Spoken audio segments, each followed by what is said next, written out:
पहला क्वेश्चन इसमें 66 नंबर के रूप में है। देखिए जरा क्या क्वेश्चन कह रहा है। क्या क्वेश्चन का ये कहना है कि भारत का वह कौन सा प्रथम राज्य है जहां end to end e cabinet प्रणाली लागू की गई है। तो ए है हरियाणा, बी है गोवा और सी हिमाचल प्रदेश और डी है उत्तर प्रदेश। तो इसमें जो हिमाचल प्रदेश है वो भारत का प्रथम राज्य है जहां end to end e cabinet प्रणाली फरवरी 2021 से लागू की गई थी। ये उस समय का करंट अफेयर था। अगर चाहें तो आप इस क्वेश्चन को स्किप कर सकते हैं। क्या कर सकते हैं? स्किप कर सकते हैं। सॉरी, हिमाचल प्रदेश। अगला क्वेश्चन देखते हैं, 68 नंबर का है और ये जो आप देख रहे हैं क्वेश्चन, ये 24 अगस्त 2021 शिफ्ट फर्स्ट पेट के क्वेश्चन हैं। तो देखिए 68 नंबर क्वेश्चन, अंतरिक्ष में जाने वाली भारतीय मूल की दूसरी अमेरिकी महिला अंतरिक्ष यात्री कौन है? तो ए है कल्पना चावला, बी है रितु कारिधाल और सी है श्रेया बादला और डी है शीर्षा बादला। तो इसका जो सही ऑप्शन हो जाएगा वो हो जाएगा शीर्षा बादला। क्या हो जाएगा? शीर्षा बांदला। शीर्षा बांदला अंतरिक्ष में जाने वाली भारतीय मूल की दूसरी अमेरिकन महिला अंतरिक्ष यात्री हैं। अंतरिक्ष में जाने वाली भारतीय मूल की पहली अमेरिकी महिला अंतरिक्ष यात्री कल्पना चावला हैं। तो इस दोनों को पॉइंट को आप नोट कर लीजिएगा। नेक्स्ट क्वेश्चन है 69 नंबर का। ये भी क्वेश्चन अच्छा क्वेश्चन है। आर्टिफिशियल इंटेलिजेंस यानी कि एआई आधारित पोर्टल सुपेश, क्या है? सुपेश भारत में किस न्यायालय के लिए शुरू किया गया है? तो ए है इनमें से कोई नहीं और बी सर्वोच्च न्यायालय, बी है गुजरात उच्च न्यायालय और डी है दिल्ली उच्च न्यायालय। तो आर्टिफिशियल इंटेलिजेंस आधारित पोर्टल जो है सुपेश जो है वो भारत में सर्वोच्च न्यायालय के लिए शुरू किया गया है। क्या किया गया है? सर्वोच्च न्यायालय के लिए शुरू किया गया है। तो इसको आप बी टिक करेंगे सर्वोच्च न्यायालय के लिए। और जो उसका सुपेश का पूर्ण रूप है, जो ये सुपेश का जो पूर्ण रूप है इसको मैं आपको लिख के बता रहा हूँ ताकि अगर आपसे पूछा जाए तो इसको आप जान सकें। होता क्या है, पहले यहाँ पे आप सुप्रीम हो जाएगा, एस फॉर सुप्रीम, ठीक है, कोर्ट और for assistant in courts efficiency, ठीक है, इसको नोट कर लीजिएगा। अगला क्वेश्चन है 70 नंबर का। देखिए क्या कह रहा है। कह रहा है कि कितने भारतीय राज्य नेपाल से सीमा साझा करते हैं? जो मतलब भारत के स्टेट हैं वो कितने स्टेट हैं, यानी एक संख्या बताना है जो नेपाल से अपनी जो सीमा है साझा करते हैं। तो देखिए जरा उसमें कौन कौन से हो जाएंगे पहले समझते हैं हम लोग। पहले अगर ऊपर से हम देखते हैं तो उत्तराखंड आपका टच होता है। क्या होता है? उत्तराखंड आप टच होता है, जिसको आप यूके बोल सकते हैं। ये पहला पॉइंट हो गया। दूसरा उत्तर प्रदेश टच होता है, यूपी आप बोल सकते हैं। तीसरा आपका बिहार टच होता है। चौथा आपका सिक्किम टच होता है। देखिएगा मैं किन किन चीजों को लिख रहा हूँ, इसको जरा आपको याद रखना है। अगर आपसे राज्य पूछ दिया जाए तो राज्य भी बता सके। और पांचवा आपका पश्चिम बंगाल यानी कि वेस्ट बंगाल। तो देखिए जरा मैं 5 राज्य का नाम लिखा हूँ, UK, UP, Bihar, Sikkim, West Bengal. तो 5 कहीं ऑप्शन दिखे तो उसको आप टिक कर सकते हैं और आगे क्वेश्चन पे जा सकते हैं। यहाँ देखिए 71 नंबर क्वेश्चन क्या कह रहा है। 71 नंबर का क्वेश्चन का कहना है कि निम्न में से कोस्टा रिका की राजधानी कौन सी है? निम्न में से कोस्टा रिका की राजधानी कौन सी है? ए है ढाका, बी है दिल्ली, सी है सान जोस और डी है बीजिंग। तो इसमें जो सबसे सही उत्तर है वो सान जोस है। ढाका जो है वो बांग्लादेश की है, इंडिया की न्यू दिल्ली है और बीजिंग जो है आपका चीन से है। तो जो सान जोस है वो कोस्टा रिका की राजधानी है, सान जोस। लिख लीजिएगा, इसको नोट कर लीजिएगा। 72 नंबर क्वेश्चन क्या कर रहा है कि स्मार्टफोन निर्माता वीवो ने किस क्रिकेट खिलाड़ी को अपना ब्रांड एम्बेसडर नियुक्त किया है? तो जो वीवो के ब्रांड एम्बेसडर हैं वो विराट कोहली है। कौन है? विराट कोहली है। तो डी जो सही ऑप्शन है इसको टिक करिएगा, विराट कोहली। 73 नंबर का क्वेश्चन है, क्या है देखिए जरा, कि भारत के संविधान के अनुसार लोकसभा के सदस्यों की अधिकतम संख्या क्या है? मतलब लोकसभा की अधिकतम संख्या जो आपको बतानी है वो संविधान के अनुसार बतानी है। तो याद रखिएगा 550। क्या है? 550। कितना? फिर से रखिएगा 550। देखिए लोकसभा के जो सदस्य जनता द्वारा प्रत्यक्ष निर्वाचन से चुने जाते हैं, इसके सदस्यों की अधिकतम संख्या, जो अधिकतम संख्या हो सकती है वो 552 हो सकती है, जिसमें से 530 जो है वो राज्यों से डायरेक्ट आएंगे, मतलब डायरेक्ट राज्य से, और 20 जो है केंद्र शासित प्रदेश से, और प्लस 2 एंग्लो इंडियन समुदाय से, जिसको राष्ट्रपति मनोनीत करेंगे।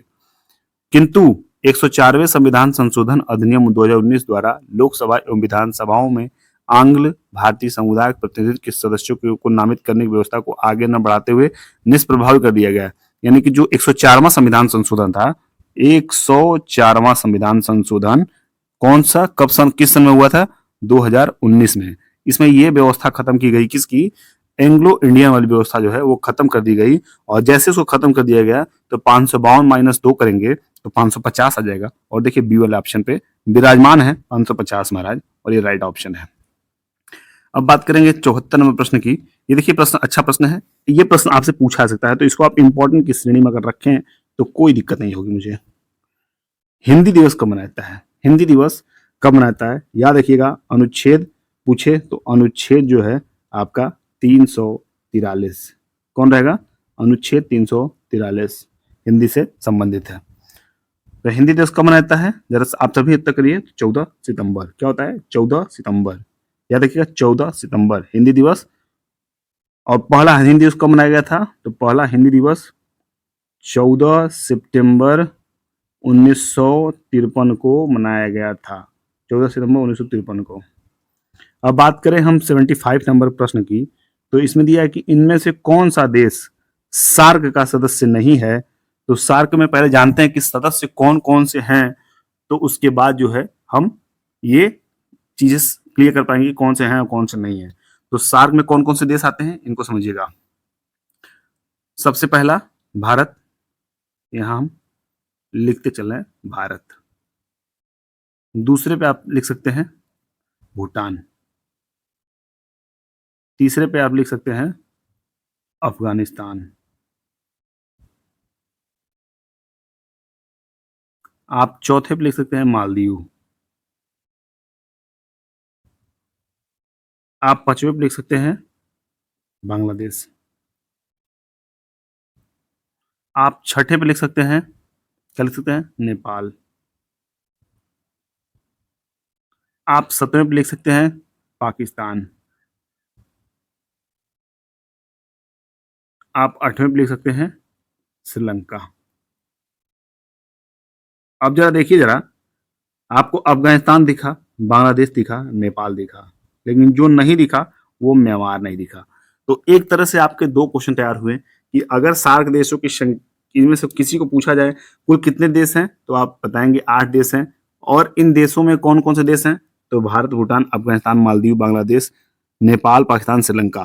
ठीक है, इसको आप बता सकते हैं। बाकी कौन नहीं है, तो इनमें जो नहीं होंगे आप उसको टिक करिएगा, इसमें म्यांमार सही है। 76 नंबर का प्रश्न क्या दिया है कि केंद्र शासित प्रदेश लक्षद्वीप की आधिकारिक भाषा निम्न में से क्या है? तो सिंगली है, ग्रेट अंडमानी है, मलयालम है, तमिल है। तो क्या सही है? मलयालम। क्या है? मलयालम। लक्षद्वीप की आधिकारिक भाषा जो है वो मलयालम है, इसको नोट कर लीजिएगा आप। अगला प्रश्न आपका है 77 नंबर का, ओणम किस भारतीय राज्य या केंद्र शासित प्रदेश का सांस्कृतिक उत्सव है? तो ए है कर्नाटक, बी है तमिलनाडु, सी है केरल, और डी है असम। तो मैं बता दूं, ओणम जो होता है वो केरल का है। क्या है? ओणम केरल राज्य का सांस्कृतिक उत्सव है। यह त्योहार जो किसके लिए, याद रखिए किसके लिए? राजा राजा महाबली। किसके लिए? राजा महाबली के स्वागत में मनाया जाता है। ये देखिए 78 नंबर का प्रश्न है, क्या कह रहा है? निम्नलिखित में से कौन सा ग्रह सूर्य के सबसे नजदीक है? तो मैं आपको सीधे सीधे बता दूं कि अब हम बात करते हैं कि जो सबसे नजदीक है वो तो बुध है। क्या है? जो बुध है वो सूर्य के सबसे नजदीक है। और हम जैसे नजदीक से दूरी की बात कर रहे हैं, तो उस क्रम में मैं क्या करता हूं कि इसको लगाता हूं, आप इसको समझ लीजिएगा। सबसे पहले अगर नजदीक में आएगा तो आपका बुध आएगा। क्या आएगा? बुध आएगा। और फिर जैसे बुध आया उसके बाद आप देखिए, बुध के बाद कौन आएगा? शुक्र आएगा। फिर इसके बाद कौन आएगा? पृथ्वी आएगा। इसके बाद कौन आएगा? मंगल आएगा। ये थोड़ा हमारे पेन जो है उतने सक्सेस नहीं है, समझिएगा ऐसी बात को।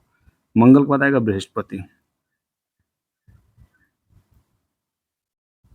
फिर आएगा शनि,